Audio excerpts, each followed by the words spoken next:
네, 화요일 3부는 대선 프로파일링으로 시작합니다. 대선 판세와 후보들을 종합적으로 분석해서 여러분의 선택에 도움을 드리고자 만든 코너죠. 이 시간 함께해 주시는 두 분 소개합니다. 여론조사 전문가 배종찬 인사이트 K연구소장, 빅데이터 전문가 전민기 한국인사이트 연구소 팀장, 어서 오세요. 네, 안녕하세요. 안녕하십니까? 네, 안녕하세요. 지금 유튜브로 생중계되고 있습니다. 유튜브 댓글도 저희가 실시간으로 다 확인을 하고 있으니까요. 저희 모습을 보고 싶으신 분들, 그리고 댓글로 참여하시고 싶으신 분들 유튜브에서 표창원의 뉴스 아이킥을 검색해서 들어와 주시면 감사하겠습니다. D-50 대선이 꼭 50일 남았습니다. 대권의 향방 아직도 오리무중인 것 같고요. 새로운 이슈들이 계속 나타나면서 대선판에 영향을 주고 있는 그런 상황인데요. 오늘도 여론조사의 흐름을 짚어보면서 대선 판세 분석을 해보겠습니다.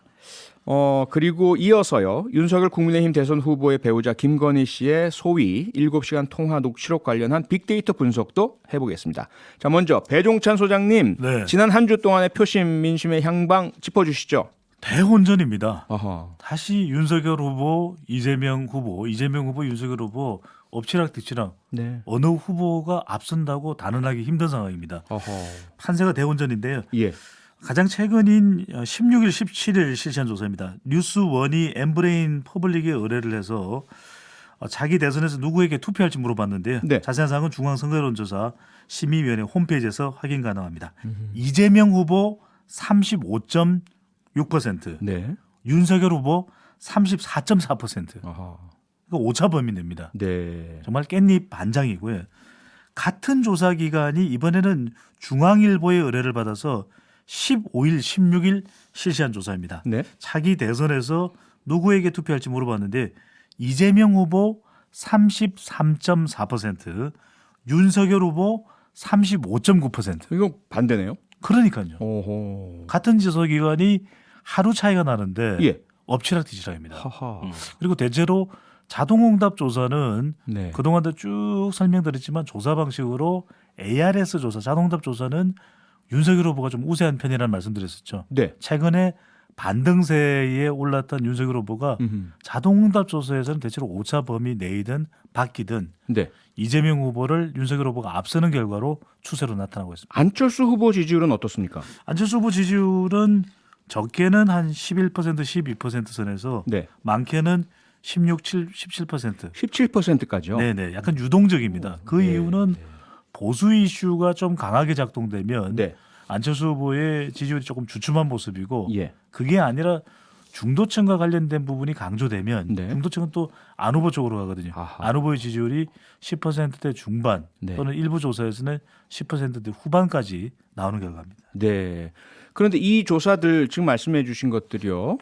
MBC 스트레이트가 보도했던 윤석열 후보 배우자 김건희 씨 통화 녹취록 공개 반영이 된 겁니까? 반영이 아직 안 됐다고 봐야 되겠죠. 안 된 그러니까 것이죠. 뉴스원과 엠브레인 퍼블릭 조사는 17일 결과가 포함이 돼 있긴 한데 네. 그래도 이것만으로는 MBC 스트레이트 뉴스의 김건희 녹취록 이 여론이 완전히 반영됐다고 보기 힘들겠죠. 그러니까 이번 주 17일 오늘이 18일이거든요. 오늘이 18일이죠. 예. 그러니까 오늘 또 어제 음. 정도까지 조사된 결과가 내일이나 모레쯤 나온다면 예. 그것이 반영된 결과로 봐야 되겠죠. 아하.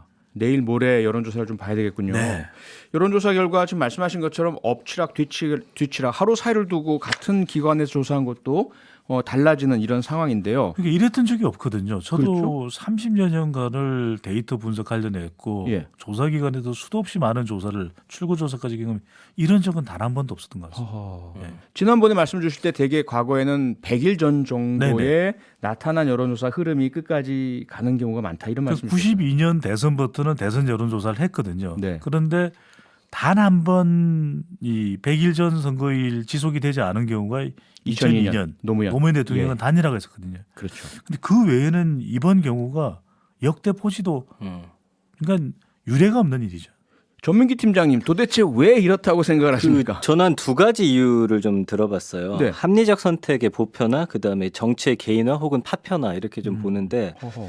이 합리적 선택의 보편화라는 거는 정보가 많아지면서 선택을 뒤로 끝까지 미루려는 그런 경향. 예를 들어서 이제 쇼핑을 하더라도 예. 정보가 너무 많습니다. 가격 네. 비교해야 될 것도 많고 네. 그다음에 그 같은 제품군도 많기 때문에 네. 그런 것들이 좀 이제는 습관화되지 않았나. 어떤 선택을 할 때는 정말 다 보고, 고심하고 확인해보고. 끝까지 확인한 이후에 하지 않나라는 좀 생각이 들고요. 예. 그다음에 이제 정치도 굉장히 정말 극렬 지지층 외에는 이제는 좀 개인적인 문제가 되지 않았나. 사실 부부끼리도 누구를 뽑자 이렇게 예전엔 통일시켰거든요. 가족 안에서 합의가 잘 안 되는 부부들 많으신 것 같은데요. 예, 그래서 예. 이제는 뭐 각자 개인의 선택이다라는 생각이 들고요. 지역이나 연령으로 구별하기는 더 힘들어질 것 같고 네. 그래서 기준도 더 세분화돼야 되지 않을까. 정치에 정말 관심이 있는 20대, 정치에 관심 없는 20대 뭐 등등해서 개인의 관심사까지 따져봐야 예.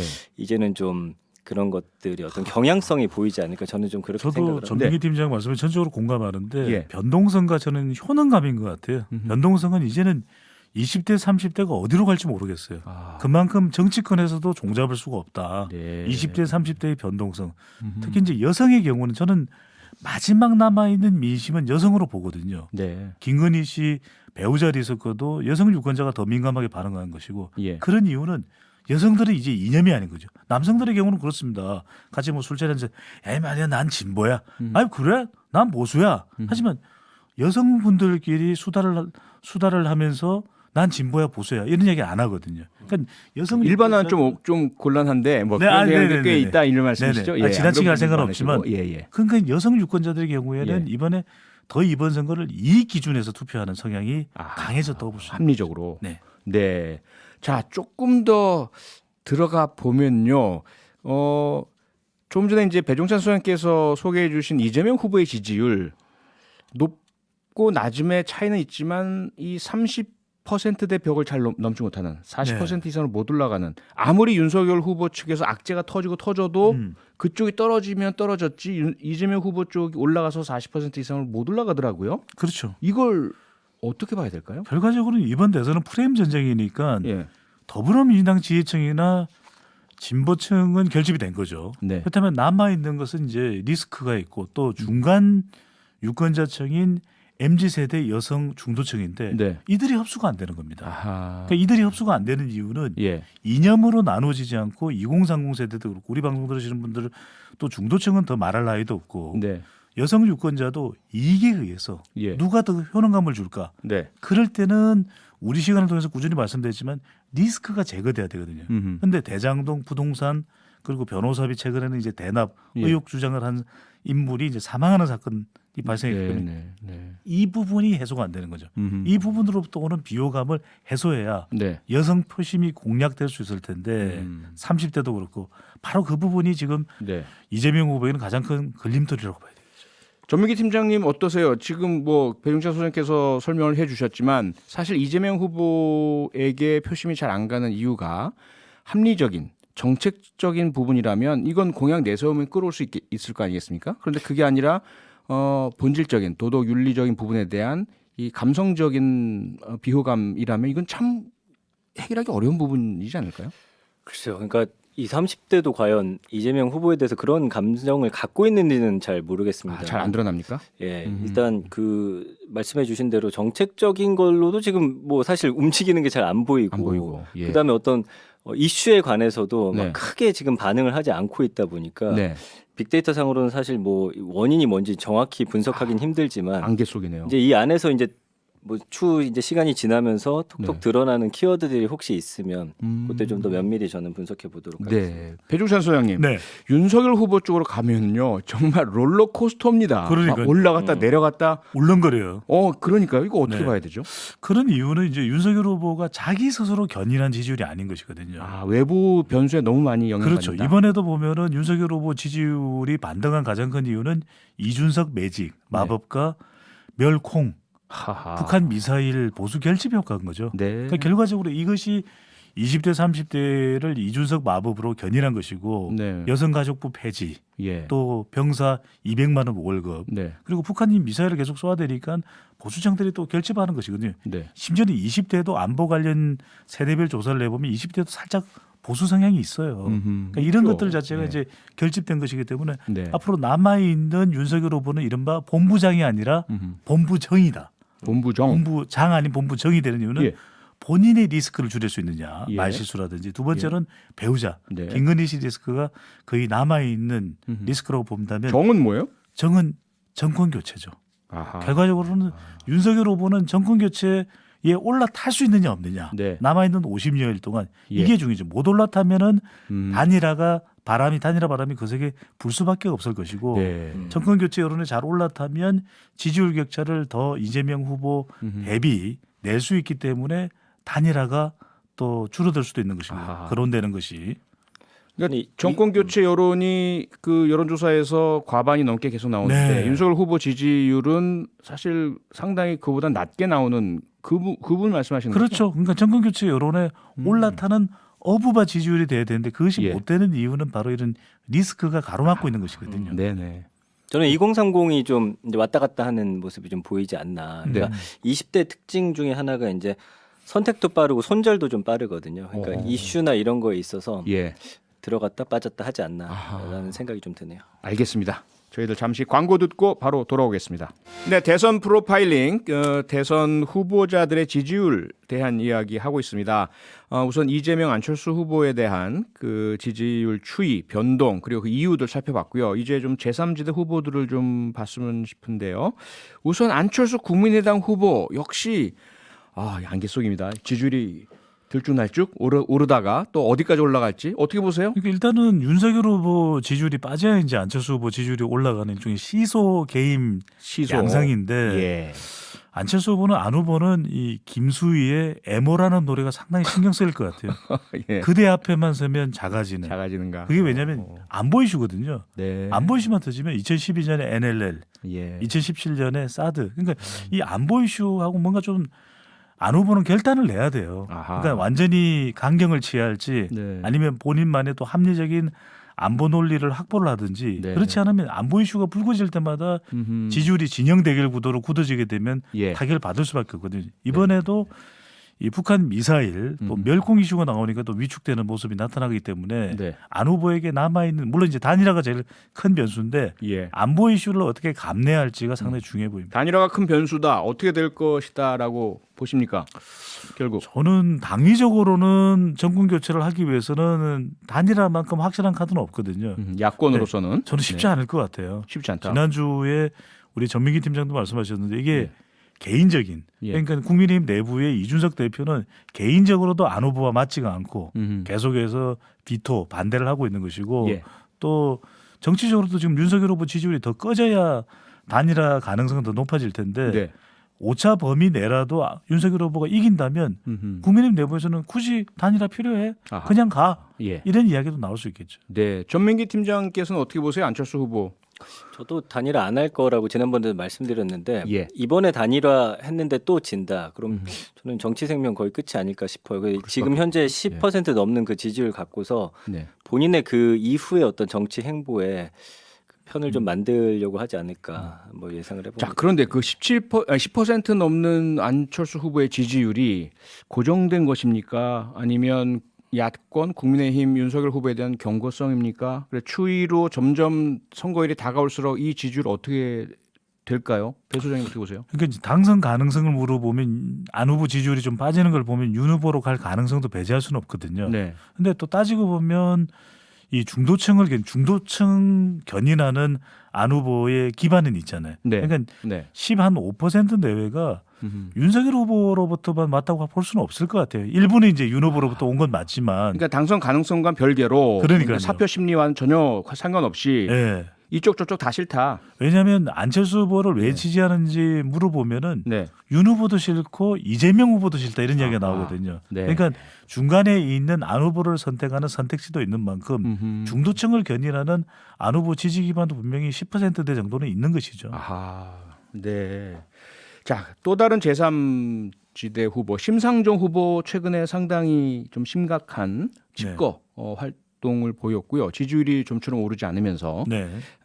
어떻게 보세요? 네, 우리 좀 글쎄요. 그 예전에 이제 어쨌든 20대라든지 예. 뭐 페미니즘 지지하는 분들 뭐 등등 해가지고 이제 적극적으로 정의당을 지지했던 분들이 계신데 네. 그 조국 사태 이후에 이제 많이 빠져 나왔잖아요. 근데 그 이후에 어떤 당의 방향성 같은 것들이 좀 확고해지지 않은 측면이 좀 있는 것 같고요. 네. 그리고 이제 20대 여성 외에도 사실은 지지하는 뭐 40대까지 남성들도 좀 고르게 분포돼 있었다면 예. 최근에 이제 뭐 장혜영 의원이나 이제 다른 젊은 여성 의원들이 내는 목소리가 오히려 제가 볼 때는 그 폭을 좀 더 줄이는 역할을 하지 않았나라는 좀 개인적인 생각도 듭니다. 그러니까 예. 예전에 정의당을 바라보던 그 팬심이 네. 그 오히려 최근에 내는 목소리들이 그 외연을 확장하는 게 아니라 어떤 면에서는 좀 줄이고 있지 않나라는 생각도 들고요. 아하. 정의당이 가고자 하는 길이 지금 명확하게 네. 드러나지 않고 있다라는 것도 좀 이렇게 지지율을 좀 지지부진하게 만드는 이유가 아닌가 생각을 해봅니다. 만약에 그렇다면 배 소장님, 네. 이건 양강 구도 또는 뭐 거대 양당 구조 이런 거 탓할 수만은 없겠네요. 그러니까요. 이번 대선 국면으로는 회복되기가 쉽지 않은 전민기 팀장께서 네. 정말 예리하게 콕 집어주셨는데 네. 그러니까 2002년 대선에서 권영길 당시 민주노동당 대표이자 후보가 그런 얘기를 했습니다. 살림살이 좀 나아지셨습니까? 맞아요. 기억나요. 노동자의 인권 대변하는 민주노동당 권영길입니다. 그러니까 그런 분명한 게 있어야 될 것 같아요. 네. 그러니까 대선 후보가 지지 기반을 얻기 위해서는 세 가지거든요. 지역 기반이 있느냐, 예. 세대 기반이 있느냐, 이념 기반이 있느냐, 네. 노란색, 옐로우, 정의당 다음이 있느냐. 그러니까 뭔가 혁신이 있어야 되는데 여전히 대선 후보는 또 심상정 이런 이 모습에서 벗어나지 못하고 있거든요. 그러니까 네. 정의당 다음, 그러니까 누구를 위한 정당인가 음흠. 이 부분이 더욱 명확해져야 되겠죠. 그러니까 노회찬 대표 계실 때는 좀 명확했잖아요. 그러니까요. 그런데 오히려 그 이후에 더 그 명확성도 조금 더 옅어졌다 이렇게 보시는 거네요. 그러니까요. 그러니까 전민기 팀장 분석했듯이 이게 예. 범위가 넓어져야 되는 거지 좁혀지면은 수권 정당으로 가기가 더 힘들어지는 것이거든요. 네. 그걸 과연 가장 간판 스타인 정의당에서 심상정 후보가 그 책임을 했느냐 못한 거 아니냐는 지적을 받는 것이죠. 네. 전민기 팀장님 앞서 청년 세대 20세대 그 손절이 빠르다. 라는 말씀 주셨는데 이제 30대까지 포함해서 2030 청년의 표심 유독 이번 선거에서 중요성이 강조되고 있습니다. 네. 과거에는 사실 그냥 청년층은 진보야라는 것이 거의 공식화되어 있었잖아요. 그렇죠. 근데 이번엔 전혀 달라요. 왜 그렇죠? 그러니까 이제 본인의 어떤 제가 느끼기에는 네. 20대, 30대도 다 입장이 좀 달라진 것 같아요. 뭐 강남에 사느냐, 아니면 뭐 어떤 일을 하고 있느냐. 네. 그거에 따라서 이제는 본인의 선택이 좀 달라지지 않나. 예전에 이제 20대라고 하나로 묶을 만한 네. 그런 강력한 힘을 가진 어떤 키워드가 있느냐 봤을 때는 이제는 이걸 연령으로 나누기에는 제가 볼 때는 좀 무리가 있지 않나. 네. 뭐 다음 선거도 계속 지켜봐야 그 이제 앞으로의 변화를 좀 더 예측해 볼 수 있겠지만 이번 선거는 특히나 더 그런 것 같습니다. 과거에는 그래도 기성세대에 대한 저항, 네. 바꿔야 되겠어. 예. 이대로는 안 돼라는 어떤 청년 세대 공감대들이 좀 있었지 않습니까? 근데 이제 이번엔 굉장히 다 개인의 사안에 따라서 20대 중에도 집 있는 사람이 있고 없는 사람이 있잖아요. 많이 다르다 입장이. 투자를 하는 사람이 있고 안 하는 사람이 예, 있고 예. 대기업에 다니는 사람이 있죠. 그렇지 않은 사람이 그렇네요. 있고 뭐 교육을 잘 받은 또 집단이 있고 그렇지 않은 사교육 집단이 받고 혜택 있고. 받은 예, 분들이 그래서 있는가 하면 저는 그렇지 않은 이게 분들도 있고. 이제는 연령대로 묶기는 좀 무리가 있지 않나라는 생각이 듭니다. 배소장님이 보시는 2030 뭐 혹시 또 추가할 만한 거 있을까요? 가장 큰 이유는 이제 정말 기성세대와는 완전히 달라진 환경인 거죠. 네. 그러니까 20대가 오히려 왜 더 안보 보수 성향이 나타날까? 예. 그러니까 50대가 운동권이었다면 40대는 이른바 아주 평화로운 시기에 학업을 할 수 있었던 세대였고 네. 그런데 또 30대는 IMF 외환 위기로 고등학교 시절, 중학교 시절이 너무 힘들었거든요. 네. 그러니까 20대는 부모로부터 또 혜택을 받는 세대. 부모가 어떤 환경이냐에 따라서 너무나 달라지는. 그러니까 이른바 20대는 30대는 이제 더 이상 이념이 아닌 거죠. 예. 그들에게 주는 효능감이 무엇인지. 아하. 그러다 보니까 목표 지향적이기보다는 오히려 가치 지향적인. 음흠. 그래, 지금이 중요해. 네. 욜로 현상도 나타나는 것이죠. 예. 자, 그런데요. 주로 국민의힘 보수층에서 이대남에 대한 어떤 노력들이 많이 있었잖아요. 네. 그런 보도도 있었고, 그럼 반대편에 있는 이대녀들은 여기에 대한 불만도 가질 법하고, 네. 그러면 다른 쪽으로의 지지가 보일 법도 한데 그런 게 잘 안 보입니다. 안 보입니다. 왜 그러죠? 그러니까 지금 20대, 30대 여성이 예. 지난 보궐선거 때랑 비슷하거든요. 보궐선거 때도 보면은 20대 남자가 서울에서 오세훈 후보에게 거의 몰표를 몰아줬습니다. 출구조사 결과에 따르면. 예. 그러면 20대 여성은 박영선 후보 쪽으로 가는데 그게 아니에요. 오히려 군소 여성 후보 쪽으로 갔다. 아. 지금도 국민의힘 쪽으로도 안 가지만 민주당 쪽으로도 안 가요. 안 간다. 그렇다고 해서 심상정 후보 쪽으로도 안 간다. 아하. 그래서 20대, 30대를 비롯해서 40대, 50대 여성까지 네. 여성표만 남은 겁니다. 이제. 아하. 그래서 제가 열심히 중요하다는 건 제가 남자 싫어서가 아니고요. 예. 그래서 열심히 중요하다는 말씀입니다. 예, 이제 앞으로 앞서 배 소장님 말씀해주신 어제 오늘 여론조사 결과가 내일 모레 정도 나올 텐데 거기에 이제 중요한 변수가 김건희 씨 7시간 녹취록 방송이지 않습니까? 전민기 팀장님, 네. 김건희 씨 7시간 녹취록 빅데이터 분석해 보셨죠? 네, 한 3일 동안 28,000건 정도 언급이 됐고요. 예, 연관어 보면은 뭐 스트레이트 이 프로그램 이름도 나오고 그 이명수 기자 이름도 있고요. 네, 그 외에 뭐 이제 김건희, 윤석열, 이재명 후보, 조국 등등의 이제 키워드들이 드러나는데 네. 제가 여기서 이제 눈여겨본 거는 걸크러쉬라는 단어였어요. 아하. 그 오히려 굉장히 이 부분에 대해서 네. 뭔가 좋아하는 분들이 있다라는 게 조금 아. 예, 반응으로 나타나거든요. 그래서 예. 원래 김건희 씨 관련해서 의혹들이 있을 때는 네, 그 긍부정 비율이 부정이 높게는 90%까지 올라갔었단 말이에요. 예, 예. 기억하실지 네, 모르겠지만. 그 80 몇 퍼센트 기억합니다. 예. 근데 26.8대 64.4로 일단 부정이 확 낮춰졌고 어허. 이 낮아진 부정 감성어도 김건희 씨나 그의 발언들에 대한 비판보다는 네, 지금 유튜브에 예, 그 감성어 분석 예. 내용들이 나오고 있죠. 예. 오히려 이게 의도가 있고 악의가 있다라는 식의 단어들이 보이고요. 공개 자체가 의도가 예. 있고 악의가 있다. 그리고 아하. 역풍을 불러올 것이다. 네. 그리고 역관광이라는 단어가 있는데 이게 이제 그 개관광이라고 하는 네티즌들이 쓰는 신조어가 있습니다. 네. 거기서 이제 파생된 단어인데 음흠. 내가 상대를 공격할 의도를 갖고 있거나 공격을 했는데 예. 오히려 내가 이제 공격을 당하게 된다라는 네. 뜻이에요. 그래서 이 부정 비율의 한 20%에서 30%도 오히려 김건희 씨를 음흠. 오히려 좋게 표현하는 것들이어서 네. 오히려 모르겠습니다. 녹취록이 공개된 이후에 이제 나중에 여론조사 결과는 봐야겠지만 인터넷 상에서는 이렇게 보여진다. 네. 이건 또 어떤 의미를 갖고 있냐면 사실은 뭔가 발언에 대해서 음. 반대편에서 굉장한 공격을 해야 되고 언론에서도 이걸 물어뜯고 해야 되는데 예. 그런 부분이 약하다라는 거는 그 모두가 이제 많은 분석이 나왔지만 예. 생각보다 뭔가 없었다 혹은 아하. 좀 약했다 뭐 이런 소문난 반응이 잔치에 먹을 게 없다 이런 뭐 예, 좀 표현을 쓰는 요 분들 키워드 안에서도 있더라고요. 드러나지 않나 음흠. 분석이 됩니다. 예. 자 그러면 이러한 김건희 씨 발언이 경쟁 상대인 이재명 후보에게는 어떤 영향을 미치는지 이 분석도 하셨죠. 예, 그래서 봤는데 예. 글쎄요 여기도 역시나 그 아까 역관광이란 단어가 좀 보여지고요. 네. 그다음에 언급량이 한 18,000건으로 조금 10,000건 정도 좀 낮게 나타나고 있고요. 네.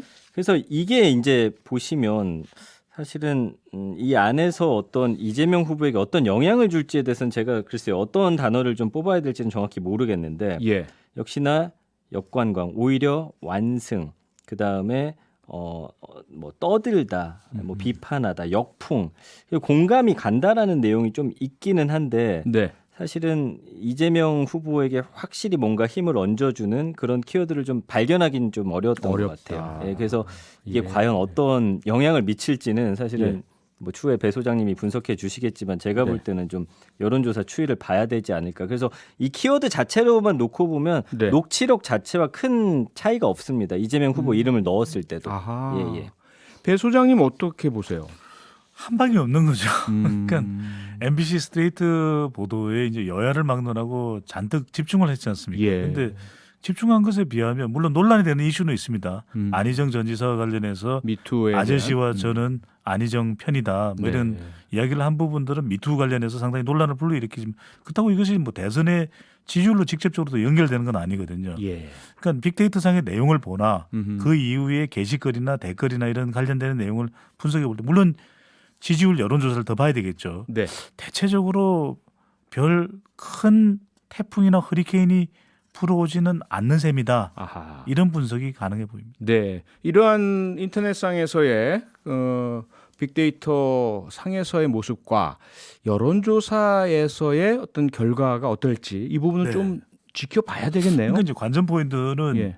방송된 내용 말고 또 일부 추가 내용 말고 더 네. 나올 내용이겠죠. 아, 어떤 내용이 네. 더 나올 것이냐가 더 주목받는 것인데 그 내용이 또 이제 윤석열 후보의 태도도 중요한 것 같아요. 아, 어떻게 대응하느냐? 예. 네, 알겠습니다. 네, 오늘은 여기까지 하겠습니다. 대선 후보의 선택을 도와드리기 위한 대선 프로파일링. 지금까지 배종찬 인사이트 K연구소장, 전민기 한국인사이트 연구소 팀장 두 분과 함께했습니다. 두 분 고맙습니다. 감사합니다. 고맙습니다. 평일 저녁 6시 5분에 여러분을 찾아갑니다. MBC 라디오 표창원의 뉴스 하이킥.